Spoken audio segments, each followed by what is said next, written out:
오늘 하나님이 주신 말씀은 창세기 47장 7절에서 10절이고 또 48장 1절 2절입니다.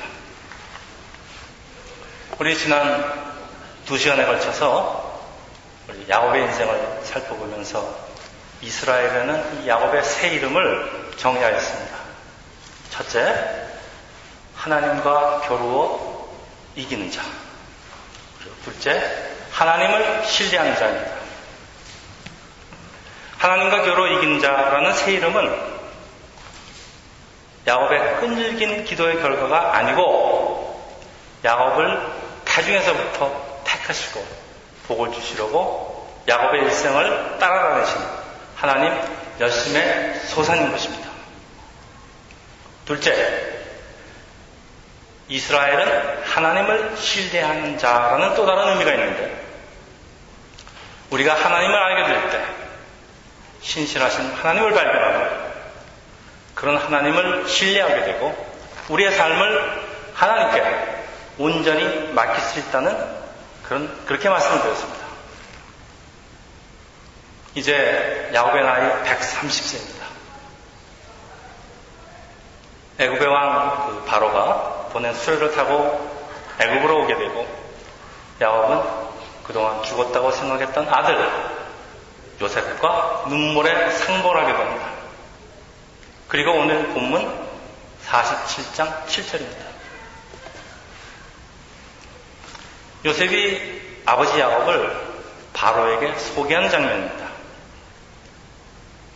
이 두 사람은 사실 전혀 다른 삶을 살아온 사람들입니다. 한 사람, 바로는 그 당시 최고 권력자 이집트의 왕입니다. 그리고 또 한 사람, 야곱. 아들 덕분에 그 혹독한 기근을 피해서 이집트로 이민을 온 별볼일 없는 사람입니다. 이들 사이에 요셉이라는 사람이 없었다면 사실 서로 만날 이유가 하나도 없는 사람들입니다. 그리고 8절입니다. 바로가 야곱에게 나이를 묻습니다. 그러니까 야곱이 대답을 합니다. 내 나그네 길 세월이 130년 험악한 세월을 보냈습니다. 세상을 움켜쥐고 놓지 않던 야곱입니다. 그러나 이제 그 삶을 마치는 야곱의 입에서 나온 말입니다. 다시 말하면 인간 야곱의 인생 고백입니다. 여러분, 사람이 아무리 거짓말을 하고 살아도요, 죽을 때 되면요, 바른 말을 합니다. 그러니까 죽을 때 된 사람들이 하는 얘기는 잘 들을 필요가 있습니다. 그 사람의 살고 온 그 인생 경험을 얘기하는 것입니다. 야곱의 말처럼 인생은 나그네 길입니다. 그래서 사도 베드로는 크리스천을 흩어진 나그네라고 표현을 합니다. 나그네는 여행자입니다. 여행자에게는 돌아갈 곳, 즉 본향이 있습니다. 그리고 이 세상의 목적지가 아니고 경유지입니다. 그래서 그 히브리서 기자는 본향을 찾는 나그네라고 표현을 합니다. 우리 크리스천은 천국을 향해서 살아가는 여행자입니다. 여행을 하는데 왜 우리가 무거운 짐을 잔뜩 지고 다니겠습니까? 사실 꼭 필요한 것만 가지고 다녀도 인생의 짐은 이미 무겁습니다. 크리스찬의 본향, 천국입니다. 우리의 시민권, 천국에 있습니다. 본향에 있습니다. 만일 우리의 이 땅에서 삶이 나그네의 삶으로 나타나지 않는다면 오히려 그것이 이상한 것입니다. 둘째, 야곱은 험악한 세월을 보냈다, 이렇게 고백을 합니다. 저는 야곱의 말에 전적으로 동의합니다. 참 제가 읽어봐도 참 험악한 인생입니다. 어머니 뱃속에서부터 먼저 나오고 형하고 싸웠고 또 목숨을 구하기 위해서 홀로 고향을 떠나서 야곱의 나그네 인생은 시작이 되거든요. 그리고 이제 130살 인생 말년에 이집트로 이민을 오게 됩니다. 참 우리 그동안 야곱의 생애를 공부했지만 참 파란만장한 나그네의 삶입니다. 그러나 생각해보면요, 이 모든 것은 그 야곱 자기의 욕심과 야망을 따라다녔던 결과입니다. 근데 이런 야곱을 하나님께서 그냥 내버려 두지 않으시고 끝까지 쫓아다니시기 때문입니다. 태초부터 야곱을 택하시고 복 주시기를 원하셨기 때문입니다. 속이는 자 야곱이라는 껍데기를 벗기시고 이스라엘이라는 새로운 피부를 입히시기 위함이었습니다. 여러분, 껍데기를 벗기는 삶, 여러분 우리의 껍데기가 벗겨지는 삶, 이게 어찌 험악하지 않겠습니까? 그리고 근본적으로 하나님의 선택된 백성, 크리스찬의 삶이라는 것은 사실 험악할 수밖에 없는 것은 우리의 삶은 하나님과의 씨름이기 때문입니다.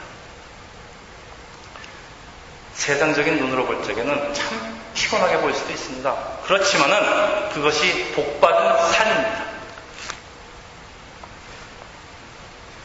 우리 다시 7절로 돌아가겠습니다. 그런데 여기 참 이상한 장면이 벌어지고 있습니다. 성경은 야곱이 이집트의 왕 바로를 축복하는 장면을 보여주고 있습니다. 여러분, 이거 이상하지 않으세요? 세상에서 아주 가나안 땅이라는 게 이집트에 비하면 아주 시골 촌구석에 있는 아주 단노한 그 노인이 세상적으로 봐서 별별 없는 사람입니다. 별별 없는 사람이 그 천하의 이집트 왕 바로를 축복을 하는 장면입니다. 예를 들면요, 가운데 사는 촌부가 그 왕한테 와서요, 왕을 축복을 하는 장면입니다. 말도 안 돼요. 이거 뭐 잘못되신 거 아니면은 우리는 두 가지의 심각한 질문에 부딪히게 됩니다. 첫째, 도대체 야곱이 무슨 권위로 왕을 축복을 하느냐, 무슨 권위로? 둘째, 오늘 본문이 얘기하는 이 축복의 뜻은 뭡니까? 우리 히브리서가 7장에 보면요, 이렇게 되어 있습니다. 논란의 여지가 없이, 말할 필요도 없이 낮은 자가 높은 자에게서 축복을 받느니라, 이렇게 되어 있습니다. 그렇다면 성경이 말하고 있는 것은 야곱이 이집트 왕 바로보다 더 높은 사람이라는 것입니다. 여러분 동의하십니까? 사도행전에 보면요, 사도 바울은 이스라엘 총독 베스도와 아그리파 왕에게 이렇게 얘기합니다. 오늘 내 말을 듣는 모든 사람도 이렇게 결박된 것 외에는 나와 같이 되기를 하나님께 원합니다. 축복입니다.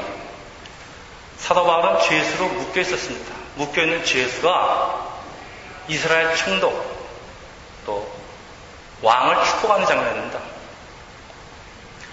말도 안 되는 것 같지만은 사도 바울의 가치관으로 볼 때는 자기가 총독이나 왕보다 더 높고 가치 있는 사람이라는 것을 선포하는 것입니다. 정말 담대합니다. 참 멋있어요.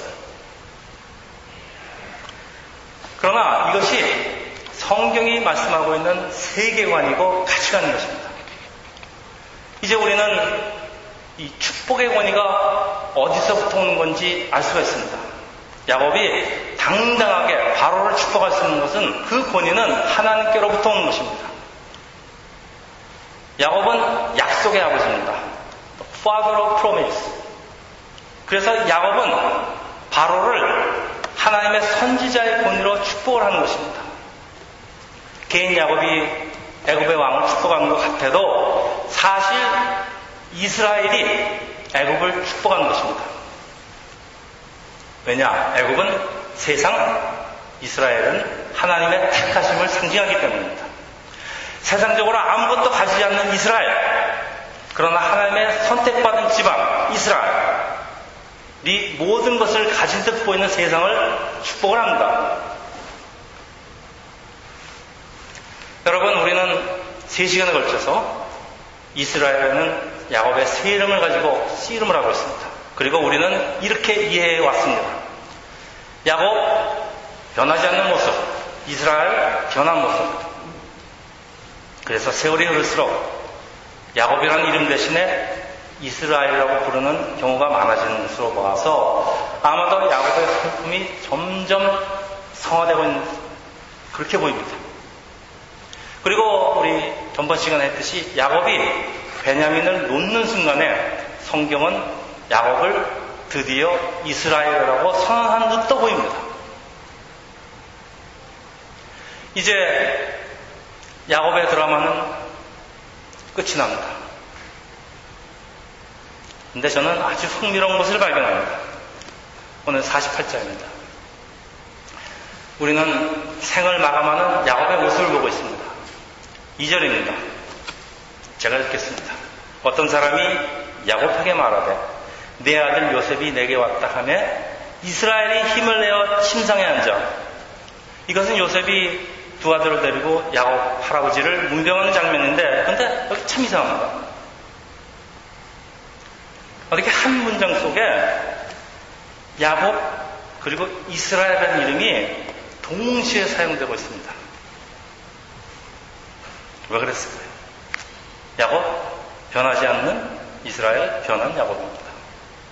그렇다면 한 가지 해석밖에 없습니다. 죽음을 임박한 야곱 속에도 아직도 변하지 않는 야곱과 변한 이스라엘이 동시에 존재한다는 말입니까?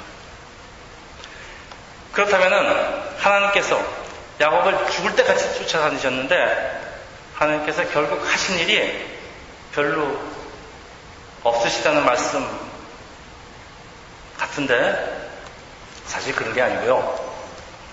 사람의 속성이 원래 여러분 구제불능으로 악하다는 것입니다.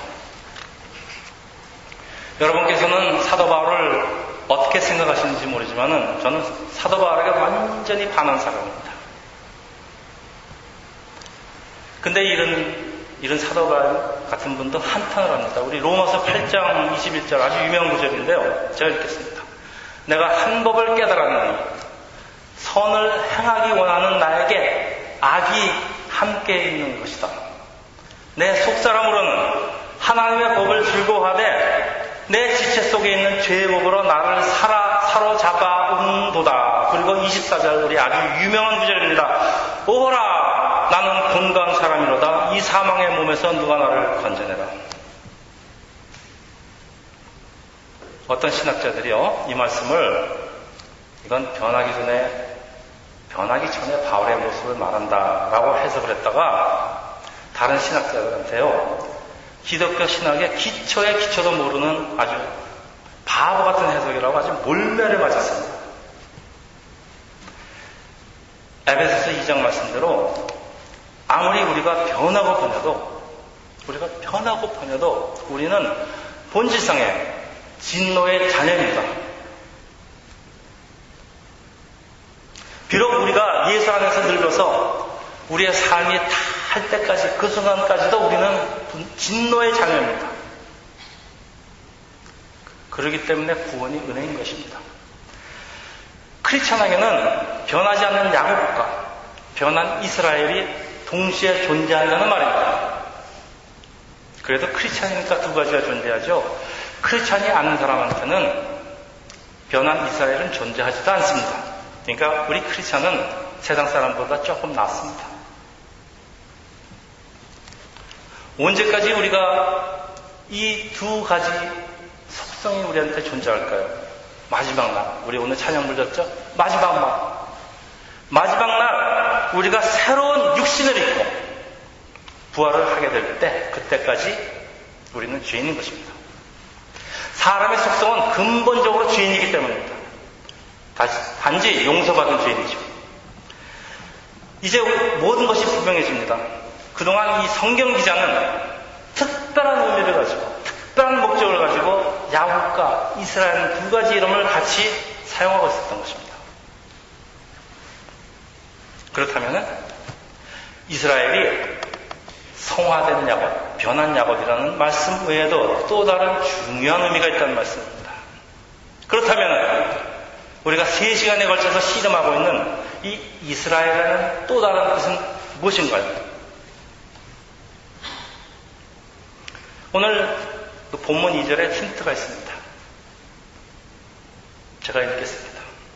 어떤 사람이 야곱에게 말하되 제 아들 요셉이 내게 왔다 하며 이스라엘이 힘을 내어 침상에 앉아. 이건요, 아들 야곱이 아버지께 병문안 왔다는 것은 이건 개인적인 일입니다. 개인적인 야곱에 관한 일이고, 근데 침상에서 일어나서 요셉과 그 자식을 축복하는 것은 이제 하나님의 민족이 되는 이스라엘 족장인 공인, 개인이 아닌 공인 이스라엘로서의 일입니다. 여러분 이상합니까? 그 다음에 이어지는 49장은 이런 제 말씀을 뒷받침합니다. 2절입니다. 야곱이 인정하는 장면입니다. 야곱은 모든 아들들을 소집하고 예언하면서 축복을 합니다.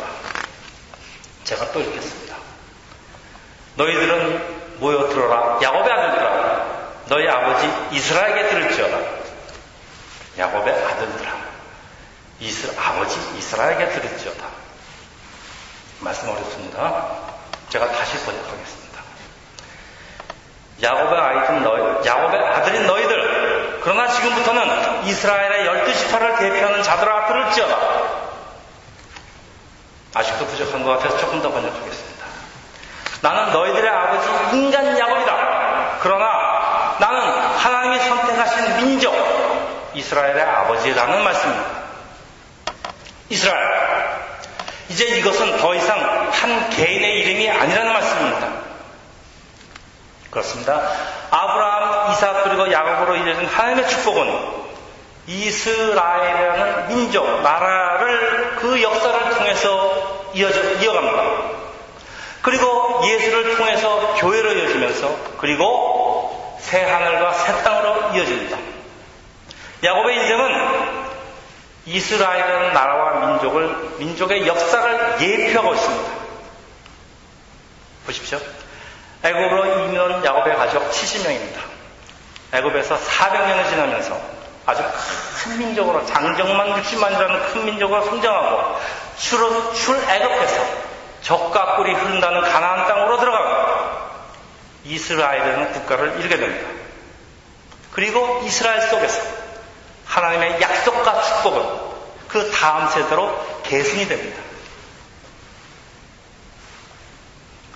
이렇게 야곱 이스라엘은 저는 당분간 야곱 이스라엘하고 같이 부르겠습니다. 하나님의 축복을 전달하는 민족이 됩니다.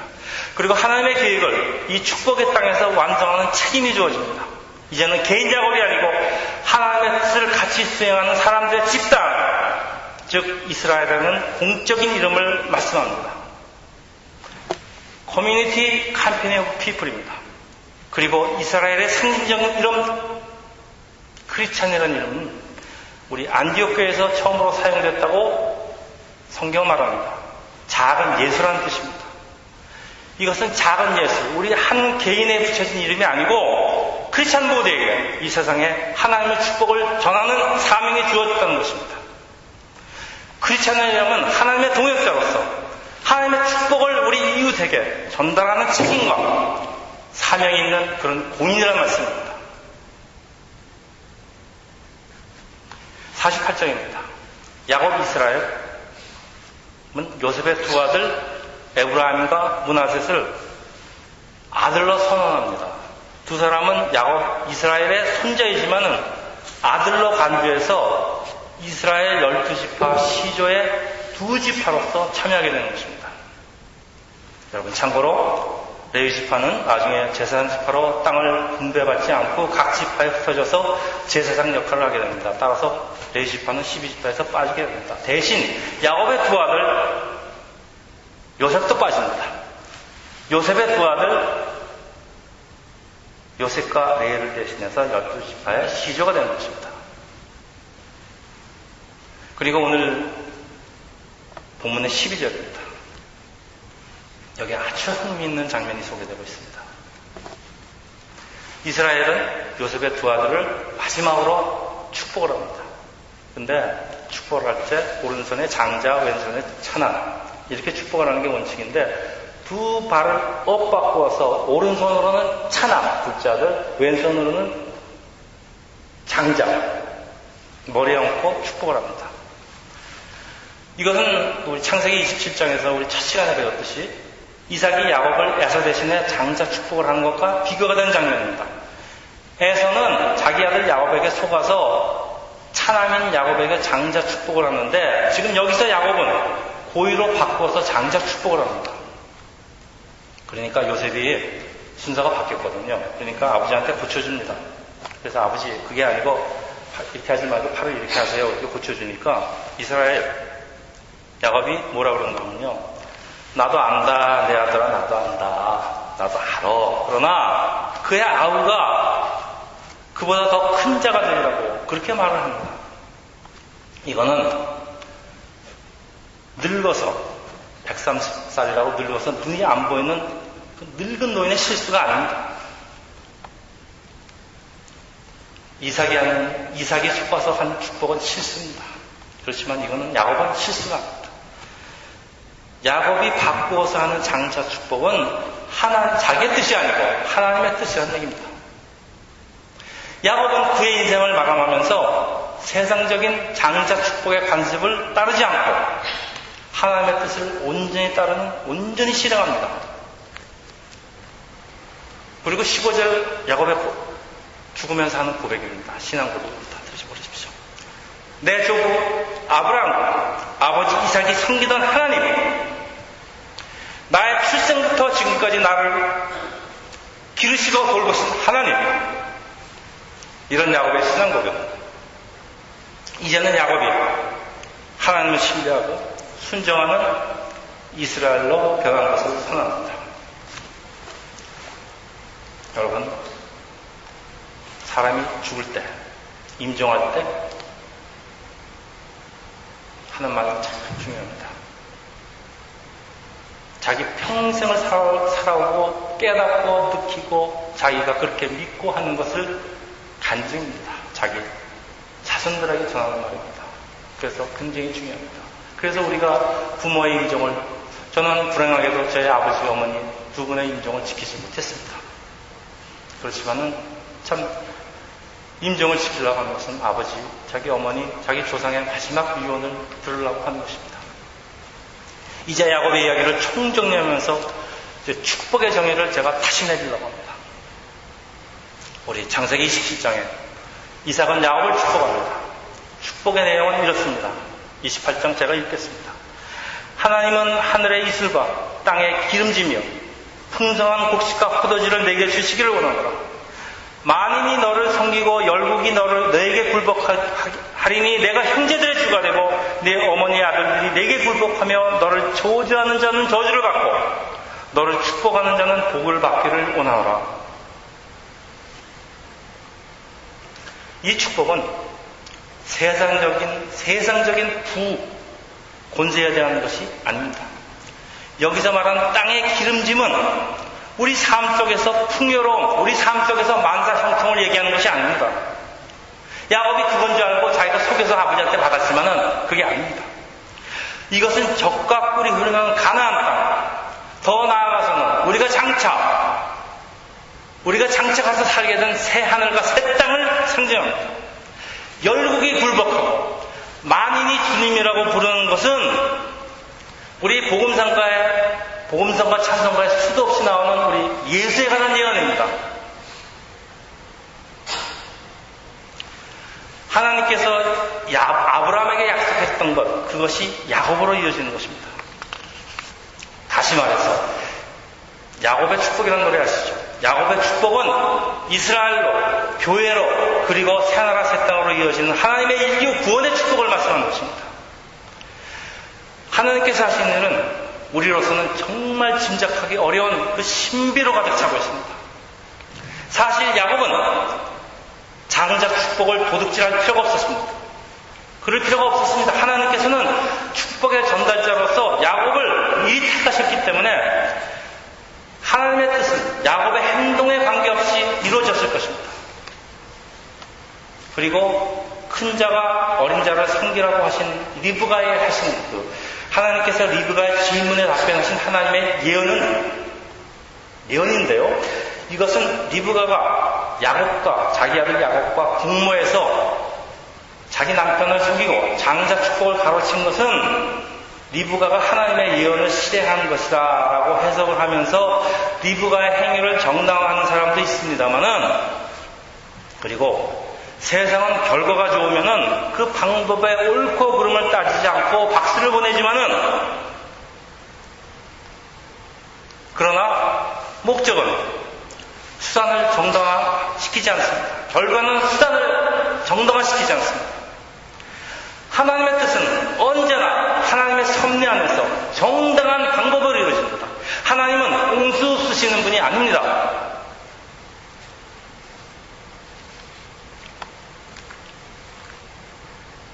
많은 사람들이 오직 목적과 결과에 집착해서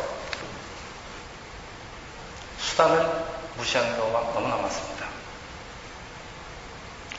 결과는 하나님께 맡깁니다. 우리는 올바른 방법으로 최선을 다해서 우리를 할 뿐입니다. 자, 우리 3시간에 걸쳐서 우리 야곱 같이 배웠습니다. 여러분, 야곱의 생애를 통해서 무엇을 배우셨습니까?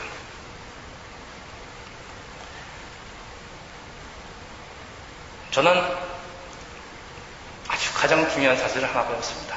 그 야곱이, 그 비열한 야곱이 바로 나라는 겁니다. 이 야곱같이 비열한 사람도 하나님께서 선택한 사람은 반드시 하나님이 원하시는 사람 이스라엘로 만드신다는 것입니다.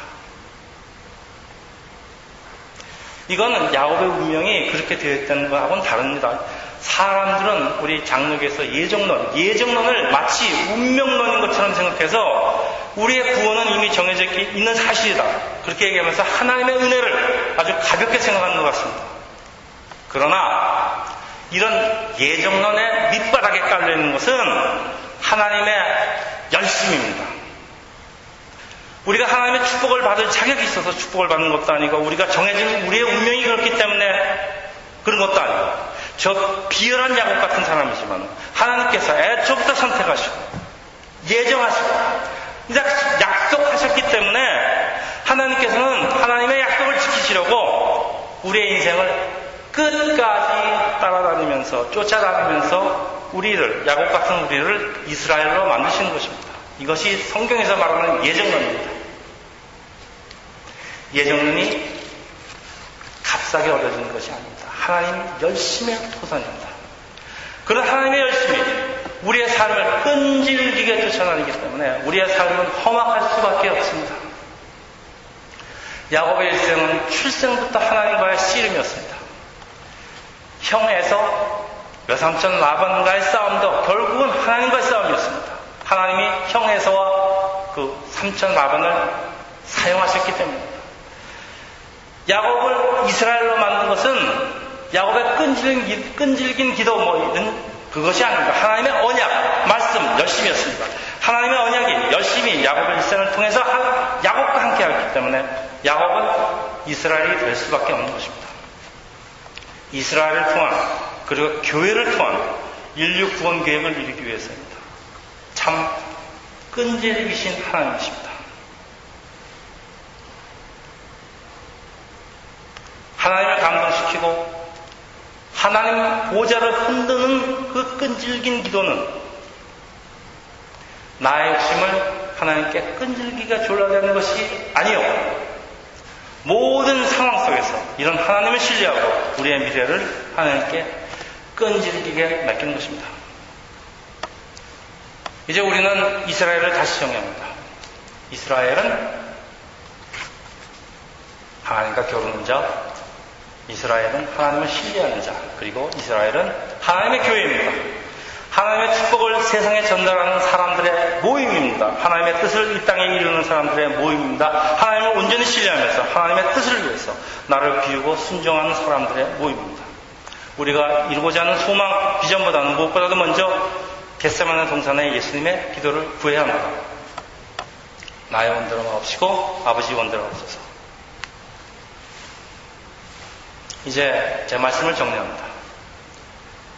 교회는 세상을 축복할 권위와 사명을 가지고 있습니다. 바로가 이스라엘의 축복을 필요로 하듯이 저 세상은 우리하고 상관이 없는 것 같지만 저 세상은 교회의 축복을 필요로 하는 것입니다.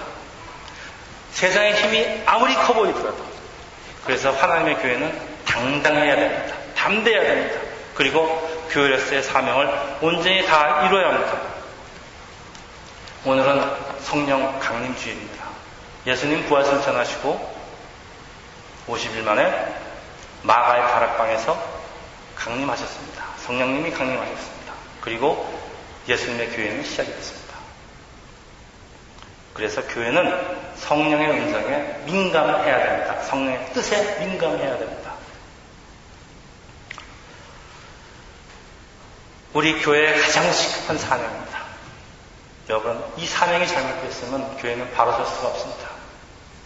교회는 이 땅에서 잘 먹고 잘 사는 법을 가르쳐주는 그런 곳이 아닙니다. 여러분에게 교양이나 윤리나 도덕이나 이런 것을 가르쳐준 것도 아닙니다. 세상의 비율을 맞춰가면서 이 세상적인 축복을 남발하는 것도 아닙니다. 교회 나오면 다 부자 됩니다. 다 축복받습니다. 이게 축복의 남발입니다. 하나님의 말씀을 성경대로 선포하는 것이 교회의 사명입니다. 목회자나 교회의 목표에 의해서 각색이 되지 않은 순수한 하나님의 복음을 선포하는 것입니다. 하나님의 진리를 죄, 저주, 심판, 지옥, 고난, 십자가 저도 듣기 싫습니다. 참 듣기 싫은 말입니다. 그러나 이것을 끈질기게 전해야 되는 것입니다. 그리고 예수, 구원, 새나라, 새 땅, 이 복음의 기쁜 소식을 전하는 것입니다. 이 모든 것을 이루시는 하나님의 은혜를 전하는 것입니다. 우리 교회 이름은 새삼교회입니다. 새로운 삶. 하나님을 알고 변화되고 새로운 삶을 살기를 원하는 사람들의 모임입니다. 하나님께서 기뻐하시는 교회, 그리고 우리도 하나님을 기뻐하는 그런 교회가 되기를 원합니다. 기도하겠습니다.